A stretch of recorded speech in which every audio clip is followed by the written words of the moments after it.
Oh, you too? Okay, I just need to make sure that they're ready and then we'll do this. Oh, you're flying up. And then, Ms. Hudson has a plea as well. Okay, we're good. We're good for that. Do you have, there should be another one too, right? No?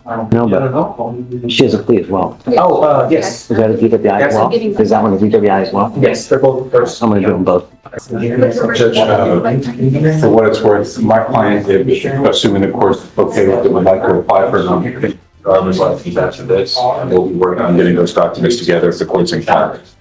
I don't know about doing a time served. He just had one dismissed and he's back now, right again with another DWI, and it's a point, and it's above a 15. I mean, really? Wow. The judge is already pointing out that this defendant had a DWI dismissed just a year and a half ago. What do you think? Should repeat offenders get harsher penalties the second time around?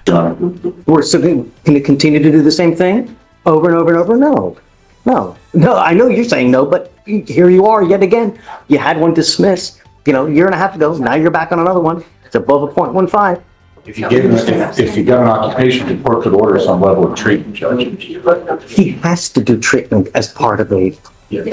So what we do is we'd have him TRAS'd, but if I accept this, I'm sticking him with the fine. I'm not going to let him go without the fine. Would you impose a fine on the probations? No. Let me Talk to him. And here's the reality check. A $6,000 fine. The judge isn't playing around. This is where you can feel how expensive bad decisions get in the justice system. It's $4,500 as well, too. No, I'm sorry, $6,000. Yeah. I need you to understand that in life, right, we're not going to continue to hope and pray that something bad doesn't happen. We sometimes have to take proactive measures to ensure. You just had one dismissed. You've now picked up another one. If I were to plead you to time served, another proverbial slap on the wrist, and now we're going to let you go out there and hope that you don't kill someone or maim someone or you don't pick up another one, Notice how the judge brings up the one button on your phone. That's a powerful point with rideshare apps. Avoiding a DWI is literally just a tap away. No excuses. No, that's like the definition of insanity, in wishing that something, over and over, just with a different result. No, this is proactive because here we can see what the issue is. We don't want you to come back with another DWI or much more kill someone, because look at the news. Every day someone dies from a DWI, and it's just not fair when it's so freaking preventable by one damn button on your phone. How much money have you spent on both DWIs so far, where one button and a $40 fee would have gotten you from A to B? You know what I mean? Sir. That's now what we have to do to intervene in hopes that you learn from this so it doesn't happen again. So you've worked out an agreement where they're offering you 1 year in jail, and this to be probated for 15 months. As part of this, you will do a repeat offender DWI education class, a victim impact panel, a TRAS, which is an evaluation to see what are the conditions you may need, if you need other conditions. If they assess them, you must fulfill them. No drugs, no alcohol, no breath test refusal, meaning that if you're pulled over, an officer asks you to submit a breath test, you must do it while you're on this probation. Guardian interlock, 25 hours of community service, and a $100 one-time donation to Mothers Against Drug Driving. You have children? No, but I have a 13-year-old brother that relies on me. Okay. If he does a parenting class, then I'll consider the community service way. The idea, all we want is that you learn, so that you, in 20 years, this has made enough of an impact on you that you think twice. Oh man, shit, that was such a bad experience. I don't want to do that again. It's either jail or it's a crap load of fines and fees. Do you understand? Yes, sir. If you ever have a problem while you're on this probation, all you have to do is come back, let us know. We can work through anything. There's nothing too big, nothing too small. But the worst possible thing you can do is drive without a license or insurance, start using, or pick up another DWI. So you understand? Yes, sir. The other thing, that if you just take off, abscond, that's also an instantaneous warrant. If you violate this probation, that's what we do. We issue a warrant. So here's where the stakes skyrocket. From now on, any future DWI means a minimum of 90 days in jail. That's how the system escalates. Punishments for repeat offenders. We have a hearing to determine whether you violated it. If you do, you're looking at an entire year. Do you understand? Yes, sir. You're giving up the right to a trial, right to compel witnesses to testify on your behalf, confront and cross-examine your accusers. If you are not a citizen, there are possible immigration consequences. You can be deported, excluded from the country, denied naturalization. You give up the right to appeal. Once you plead guilty to this offense, this is going on your record now. It'll be there for the rest of your life. Do you understand? Yes, sir. From now on, you're facing a minimum of 90 days in jail. You ever pick up another one. Do you understand? Yes, sir. And I'm going to tell you now, you get pulled over. An officer, the first thing they do is they look at your record. They're going to see DWI, DWI. What do you think they're going to do? Do you think they're going to harass and harangue the hell out of you? Every time you get pulled over. And if they smell anything funky, it's probably not going to go well. You understand? Yes, sir. Is it true or untrue that you had a .15 or above in this case? It's true. True to the enhancement. All right, how do you plead to the offense? Guilty or not guilty? Guilty. I'm going to find you guilty. I'm going to follow this agreement. I'm going to sentence you to it. I'm not going to suspend your license now, but I'm going to tell you, can you look up his license, please, to see if it's suspended? Judge, I'm sorry, I missed his name. Arredondo. It is not eligible. Okay, so you will be signing a non-driving affidavit. If you drove here today, you are not allowed to drive home. Your license is suspended as of this time. If we catch you driving without a license, I'm going to lose it. Do you understand? Yes, sir. Do not drive. You are required to have a guardian interlock, and every officer, because we send notice to DPS, every officer in the state knows if they pull you over and you don't have an interlock, you're going to jail. Do you understand? Yes, sir. That's for the traffic, right? That's why he's ineligible, right? So I traffic. believe so. I took care of those yesterday. So. Judge, I believe his license may be showing ineligible due to a traffic ticket. If we can get that sorted, can we come back and? I'm okay with an occupational as long as he's in compliance, okay? The other thing is this, is he is now taking a subsequent DWI education class. DPS is probably going to suspend your license regardless because of a subsequent DWI education class, if you've already taken it. Did he do a diversion and it got dismissed?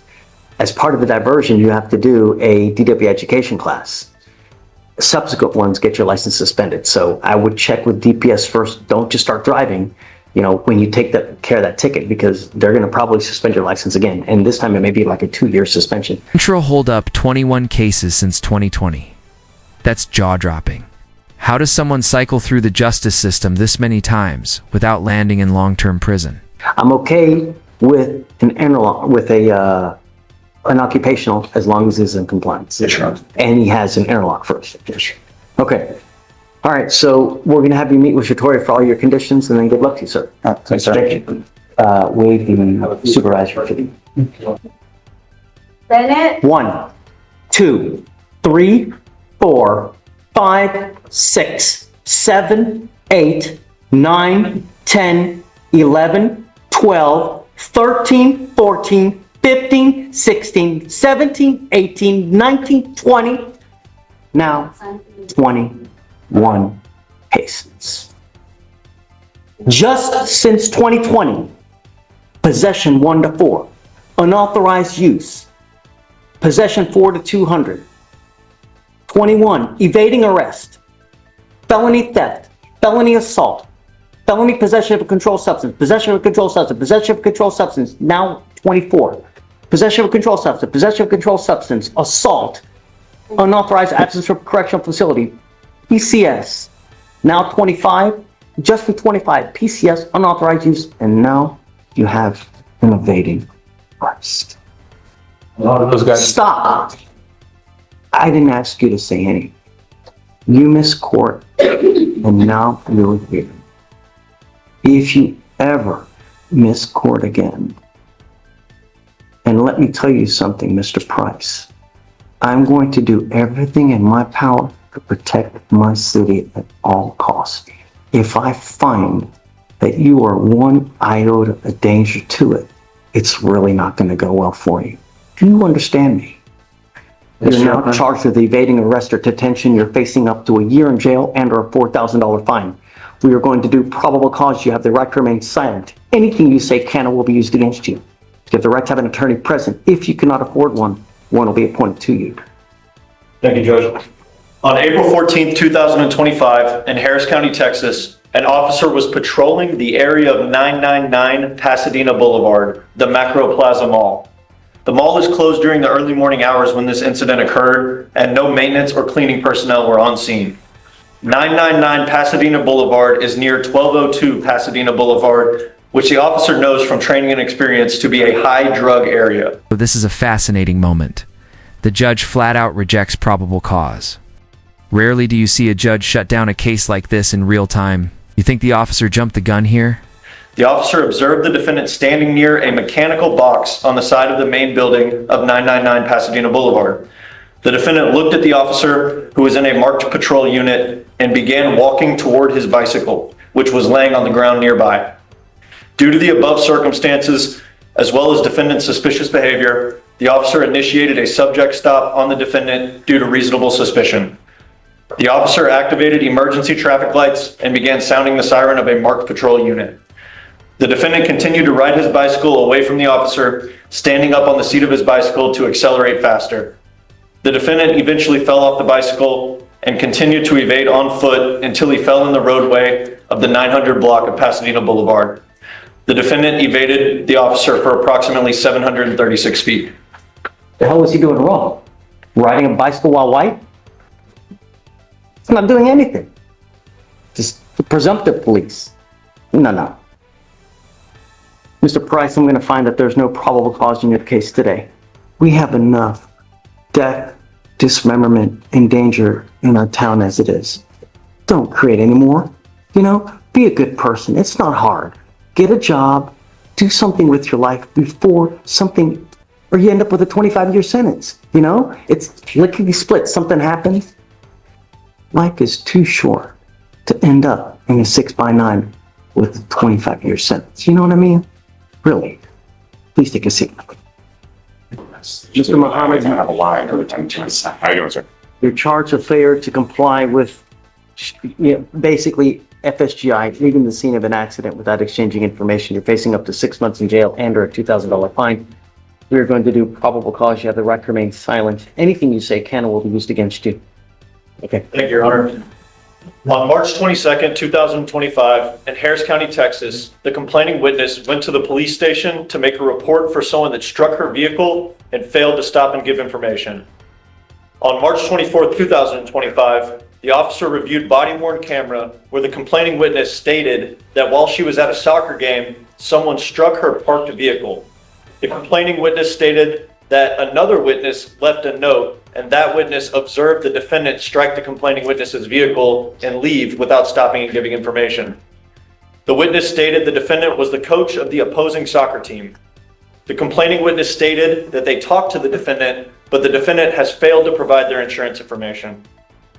The officer met with the witness who viewed the accident and administered a photo array. The officer observed vehicle damage from the defendant and the complaining witness consistent with complaining witness and witnesses' accounts of events. The officer observed text of the complaining witness communicating with the defendant. In those texts, the officer observed the defendant state he is responsible for the crash and he has no problem paying for the expenses out of pocket. The complaining witness obtained a written estimate of cost of repair to her vehicle of $1,975.78. Mr. Muhammad, I'm going to find that there's sufficient probable cause to go forward with the case. Does he have a license? You are not allowed to drive unless you have a valid Texas driver license and liability insurance in your name. He does, Judge. I'm also ordering you not to go back to the soccer field. Do you understand? If I find that you pick up a new case, if you go back, I will revoke your bond, put you in jail. No more. Judge, may I? Is there any way we just do no contact with this person? Because in this club soccer world, there's only like 2 to 3 fields that they play on. My daughter's played Albion, and there's only like 3 parks that they play out. So can we just? It's to happen again. And I understand. Can we do a no contact so that he's not around that person, because he's the head coach of the soccer team, and we're going to get this taken care of pretty quick. I think they agreed that if he pays restitution, they're fine with it. how is it gonna be possible if they're still playing soccer that it's gonna, I think he can avoid them. These parks are big. There's Dice, Zuby Park. Yeah, sure. Yeah, go ahead. First of all, sir, I've never had contact with the woman who claimed these claims. That's one. Second of all, I never left the scene because I had to attend. I'm not gonna argue with. No, of course, I understand. We're not arguing the case. Sir, sorry, yes. I'm just trying to clarify that there's no contact between me and the, or whoever's making the complaint at this moment. I've never had contact with her in my life, so there's no reason for any non-contact going forward, as I said. Before he's allowed to drive, I want proof that he's got liability insurance, Yes, sir. and I don't want you to have contact with the complaining witness. If I find that you get into another accident, if you're a danger to my city, I'm gonna lock you up. Do you understand, Yes, Mr. sir. Muhammad? Okay. Thank you, All Judge. right, we need to put bond conditions. We need to show proof to pretrial that he's got insurance, and then we'll allow him to drive. Yes, sir.